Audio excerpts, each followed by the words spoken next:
আজি জন্মৰ কিছুদিন পাছৰ পৰাই শাৰীৰিকভাৱে অক্ষম। দাদাই যথেষ্ট পৰিমাণে চেষ্টা কৰিছিল।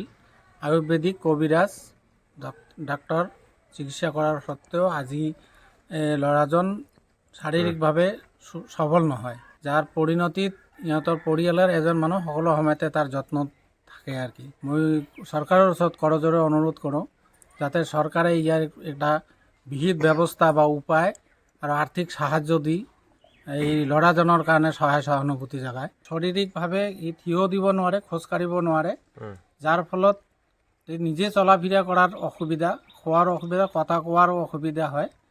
গতিকে তাৰ চিকিৎসাৰ বাবে বিহিত ব্যৱস্থাৰ কাৰণে চৰকাৰৰ ওচৰত অনুৰোধ। আজি জন্মৰ কিছুদিন পাছৰ পৰাই শাৰীৰিকভাৱে অক্ষম। দাদাই যথেষ্ট পৰিমাণে চেষ্টা কৰিছিল। আয়ুৰ্বেদিক কবিৰাজ ডাক্তৰ চিকিৎসা কৰাৰ স্বত্বেও আজি ল'ৰাজন শাৰীৰিকভাৱে সবল নহয়, যাৰ পৰিণতিত ইহঁতৰ পৰিয়ালৰ এজন মানুহ সকলো সময়তে তাৰ যত্নত থাকে আৰ কি। মই চৰকাৰৰ ওচৰত কৰজোৰে অনুৰোধ কৰোঁ যাতে চৰকাৰে ইয়াৰ এটা বিহিত ব্যৱস্থা বা উপায় আৰু আৰ্থিক সাহায্য দি এই ল'ৰাজনৰ কাৰণে সহায় সহানুভূতি জগায়। শাৰীৰিকভাৱে ই থিয় দিব নোৱাৰে, খোজ কাঢ়িব নোৱাৰে, যাৰ ফলত নিজে চলা ফিৰা কৰাৰ অসুবিধা, খোৱাৰ অসুবিধা, কথা কোৱাৰো অসুবিধা হয়। গতিকে তাৰ চিকিৎসাৰ বাবে বিহিত ব্যৱস্থাৰ কাৰণে চৰকাৰৰ ওচৰত অনুৰোধ।